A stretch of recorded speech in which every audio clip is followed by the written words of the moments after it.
ఏ దేశం అండగున్నది ఇవాళ నీకు? ఎవరిని చూసుకొని రెచ్చిపోతున్నావు నువ్వు? ఈ పిచ్చి కార్యక్రమాలు గిట్ట చేసినాం అనుకో బిడ్డ కోసి కారం పెడుతుంది. నరేంద్ర మోడీ గవర్నమెంటు ఏదో 50 ఏళ్ళు పాలించిన ఖాన్ గ్రేస్ ప్రభుత్వం లెక్క కాదు ఇది. ఖాన్ను ఊడగొట్టింది భారతదేశ ప్రజలు, గ్రేస్ కూడా పోయింది. ఖాన్ పోయింది, గ్రేస్ పోయింది. రజాకాల ప్రభుత్వం అనేది అంతమైంది కూడా. రజాకాల పాలన ప్రభుత్వము అంతమైంది. 50 ఏండ్ల రజాకాలన ప్రభుత్వం అంతమైంది. నీకు చర్మగీతం, కాంగ్రెస్కు చర్మగీతం పాడిర్రు. సో అక్కడ ఉన్నది మోడీ. ఒళ్ళు దగ్గర పెట్టుకొని పనిచేయరు. హైదరాబాద్లో కూడా ఇంటెలిజెన్స్ టీమ్స్ అనేటివి, సెంట్రల్ ఇంటెలిజెన్స్ NIA టీమ్స్ అనేటివి నడుస్తున్నాయి, తిరుగుతున్నాయి. ఎవ్వడు ఎక్కడ ఏ మూలన చీమె చిటుక్కుమన్నా direct shoot and sight orders. గుర్తుపెట్టుకోరు. ISI తీవ్రవాదులు, ఈ జైషే మహమ్మద్ కావచ్చు, ప్లస్ ఇంకా ఏవేవి ఉన్నాయో వీటిని మొత్తము కూకుటి వేళ్లతో తీసేయమని చెప్తున్నాయి ప్రపంచ దేశాలు కూడా. డైరెక్ట్ పుతిన్ ఏమంటుండు, రష్యా అధ్యక్షుడు పుతిన్ ఏమంటుండు, పాకిస్తాన్ లేపేస్తే పిడబోతుంది కదా సింపుల్గా. ఏదో సినిమాలు ఉంటుంది చూడు మహేష్ బాబు, అన్నయ్య 13 మందురు డైరెక్ట్ లేపేస్తే అయిపోతుంది అంటే, వాళ్ళ అడ్డలకు పోయినామని అంటాడు. వాళ్ళ అడ్డ అయితే అయితే ఏముంది, బుల్లెట్ దించేస్తే కథం అయిపోతుంది, అట్లా అయిపోతుంది. అనవసరంగా పిచ్చి వేషాలు వేస్తే పాకిస్తాన్కి మరొక్కసారి మేము కూడా చెప్తున్నాం, మీడియా వాళ్ళు కూడా అదే చెప్తున్నారు. పిచ్చి వేష నీ ప్రతాపం వీళ్ళ మీదనా, అమాయకమైనటువంటి జనాల మీదనా నీ ప్రతాపం? కొట్లాడు, నీకు దమ్ముంటే కొట్లాడు.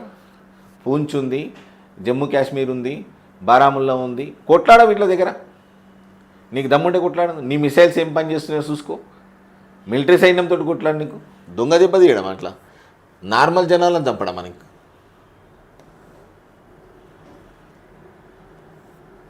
సిగ్గు లేకుండా ఒక టెర్రరిస్టులకు అధికార లాంఛనాలతోటి అంత్యక్రియల ధమాక్ ఉండి చేస్తురా, ఇది ధమాక్ లేక చేస్తురా? ఒకసారి ఆలోచన చేసుకొని పాకిస్తాన్ ప్రభుత్వం. బిడ్డ కుక్క సౌజ్ వస్తారు అనుకుంటారు. కానీ కాశ్మీరీ పండిట్ ముస్లిం సైన్యాధికారిని ఆపరేషన్ సింధూర్ దాడితోనే కాదు, ఆ వివరాలు వెల్లడించిన తీరును పాకిస్తాన్ ప్రపంచానికి భారత బలమైన సంకేతాలు పంపింది. 2 మహిళా సైనికాధికారులు, ఓ కాశ్మీరీ పండిట్. చూడు ఎట్లుంటారు మా దగ్గర. ఆడోళ్ళు దలుచుకుంటేనే గట్లెవరు, ఇక మరి మొగోళ్ళు దలుచుకుంటే ఉంటారా మీరు? ఆడోళ్ళు 2 పైలట్లు దలుచుకుంటేనే, సోఫియా కురేషి, వ్యోమికా సింగ్, ఈ 2 దలుచుకుంటే 100 మంది టెర్రరిస్టులను అతం పట్టేసి. ఇద్దరే జస్ట్ సింపుల్ లేడీ సింగమ్స్. మరి అదే మొగోళ్ళు వస్తే ఎట్టుంటారా నాయన? చూసుకొని కాపాడుకొని తిరుగురి. ఇప్పటికే మళ్ళీ జననష్టం అవుతుంది. ఎందుకంటే జననష్టం మీకైతే మీకు పెద్దగా సావుకు మీకు పెద్ద తేడా లేనట్టు అనిపించింది. అందుకే మీకు లైట్ తీసుకుంటారు. కాకపోతే అదే మీకు కరెక్ట్ సమాధానం, కరెక్ట్గానే ఉంటుంది.